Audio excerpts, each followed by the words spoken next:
Hold up. I'm hearing some crime sound going on bigger analysis. You know what? We screwcast your guy to see what's going on in LA right now.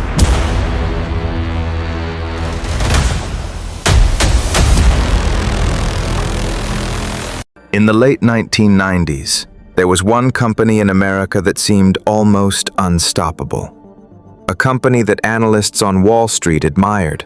A company that politicians proudly associated themselves with. A company that investors believed represented the future of business itself. That company was Enron. At first glance, Enron looked like the perfect American success story. Its executives were treated like business geniuses. Business magazines praised the company as one of the most innovative corporations in the world. Young graduates from the best universities dreamed of working there, and investors poured billions of dollars into its stock. From the outside, everything looked extraordinary. The profits were growing, the company was expanding, and its stock price continued to climb higher and higher. At its peak, Enron was valued at more than $70 billion. But behind the polished image, behind the confident executives, behind the glowing headlines, there was something deeply wrong, something hidden, something dangerous. Because the truth was this: the empire investors admired so much was slowly being built on deception. Behind the numbers, behind the financial statements, behind the promises of innovation, a massive fraud was quietly unfolding. And when the truth finally surfaced, it would not only destroy a corporation, it would ruin thousands of lives and become one of the most shocking financial scandals in modern history. This is the story of how Enron rose to power, and how it collapsed in one of the most dramatic corporate failures the world has ever seen. The story begins in 1985. During that time, the energy industry in the United States was undergoing massive change. Regulations were loosening, markets were opening, and new opportunities were emerging for companies willing to take bold risks. At the center of this transformation was a businessman named Kenneth Lay. Lay was not an ordinary executive. He was intelligent, politically connected, and deeply ambitious. He believed the energy industry was about to enter a new era. That same year, Kenneth Lay helped merge two large natural gas pipeline companies. The result of that merger was a new corporation headquartered in Houston, Texas. The company was Enron. At first, Enron's business was relatively simple. It owned and operated pipelines that transported natural gas across the United States. Energy producers used those pipelines to deliver gas to power plants, factories, and cities. The business was stable, predictable, and profitable. But Kenneth Lay believed Enron could become something far bigger. He wasn't satisfied with simply transporting energy. He wanted to redefine the entire industry. His vision was bold. Instead of just selling natural gas, energy itself could become a tradable financial product, just like stocks on Wall Street. It was an idea that sounded radical at the time, but it would soon transform Enron into something entirely different. In the early 1990s, Enron brought in a new executive who would dramatically change the company's direction. His name was Jeffrey Skilling. Jeffrey Skilling was known for his sharp mind and bold ideas. He had worked as a consultant before joining Enron, and he quickly gained a reputation as someone who thought far beyond traditional business models. Skilling believed Enron could become something revolutionary. He imagined a world where energy could be bought and sold instantly, just like stocks, bonds, and currencies. Under his leadership, Enron began transforming itself into a massive energy trading platform. Companies could now use Enron to trade electricity contracts, natural gas contracts, energy futures, and even more complex financial instruments tied to energy markets. Suddenly, Enron was no longer just a pipeline company. It was becoming a financial powerhouse, and with every new trading deal, the company appeared to be making enormous profits. But the system that made those profits look so impressive would soon become the foundation of Enron's downfall. One of Jeffrey Skilling's most controversial decisions involved an accounting method called mark-to-market accounting. At first glance, the concept sounded perfectly reasonable. If Enron signed a long-term energy contract expected to generate profits over the next 10 years, the company could estimate those profits and record them immediately. In theory, this allowed investors to see the expected future value of the deal. But in practice, it created something extremely dangerous. Because those profits were only predictions, they had not actually been earned yet, and sometimes they would never exist at all. But once the profits were recorded, they remained in Enron's financial statements. The numbers looked impressive. Investors saw rising profits.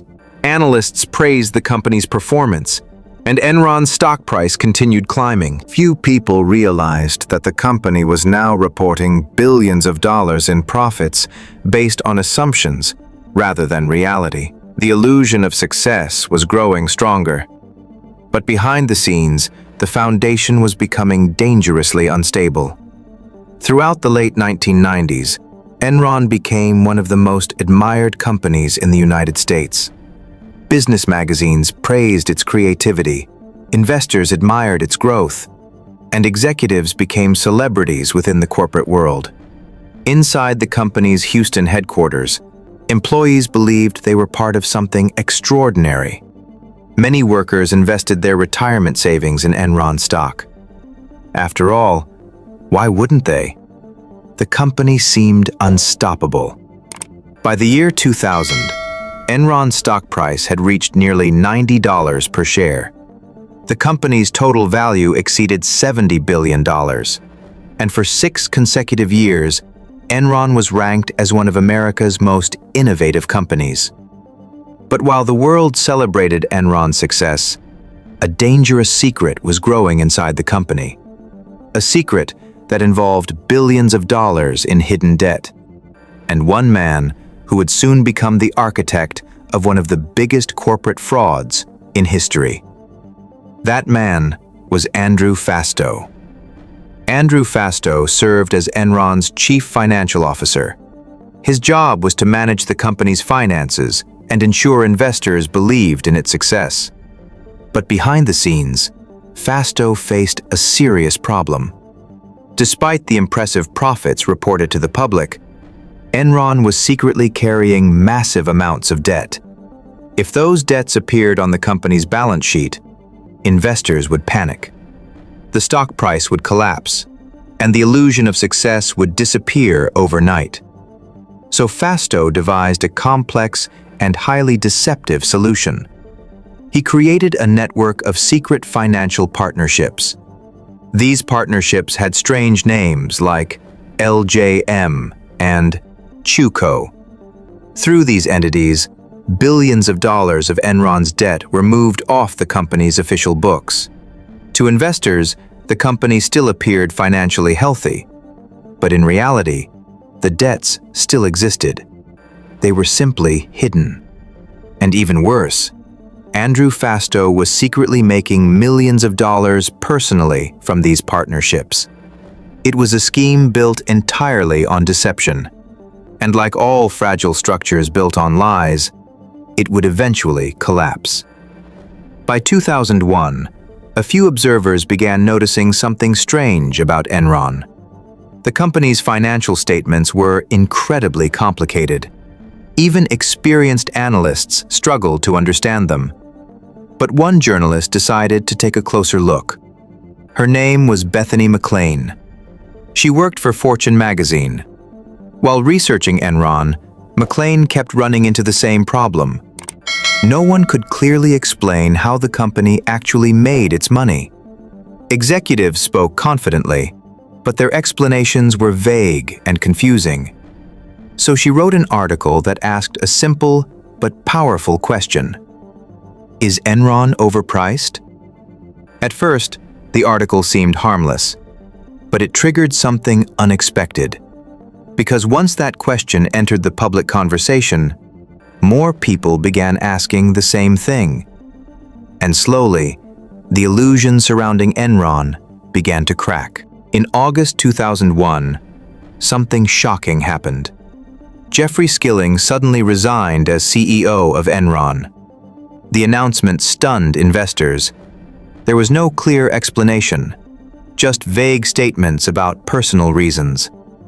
But in reality, the company's problems were already spiraling out of control. Soon, investigations began uncovering the secret partnerships created by Andrew Fastow. Wall Street reacted instantly. Confidence vanished. Investors rushed to sell their shares, and Enron's stock price began collapsing. Within weeks, the share price fell from nearly $90 to less than $1. Employees watched their retirement savings disappear. Investors lost billions, and the company that once symbolized corporate success was now collapsing in real time. On December 2, 2001, Enron filed for bankruptcy. At the time, it became the largest corporate bankruptcy in American history. More than 20,000 employees lost their jobs. Thousands of families saw their retirement savings vanish. Entire investment portfolios were wiped out overnight. What had once been one of America's most admired companies was now remembered as one of its greatest corporate disasters. Soon, federal investigators stepped in. The Federal Bureau of Investigation and the United States Department of Justice launched one of the most extensive corporate fraud investigations in American history. Teams of investigators began combing through thousands of documents, financial statements, internal emails, secret partnership agreements.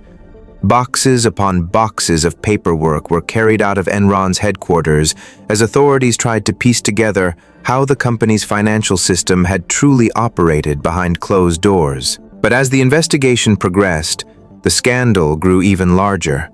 Attention soon turned toward the company responsible for auditing Enron's financial records. That company was Arthur Andersen. At the time, Arthur Andersen was one of the most powerful accounting firms in the world. For decades, its name had been associated with professionalism, trust, and financial integrity. But investigators soon discovered something deeply troubling. As the Enron scandal began to unfold publicly, employees at Arthur Andersen had started destroying important documents related to the company's financial audits. Tons of paperwork were fed into shredding machines. Digital files were deleted.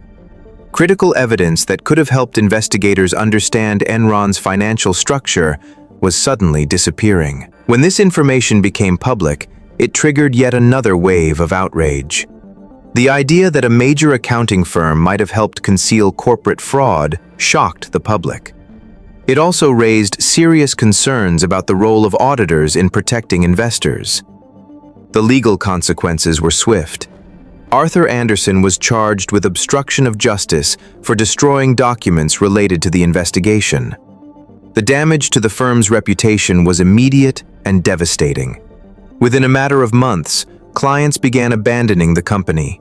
Trust vanished, and one of the largest accounting firms in the world effectively collapsed.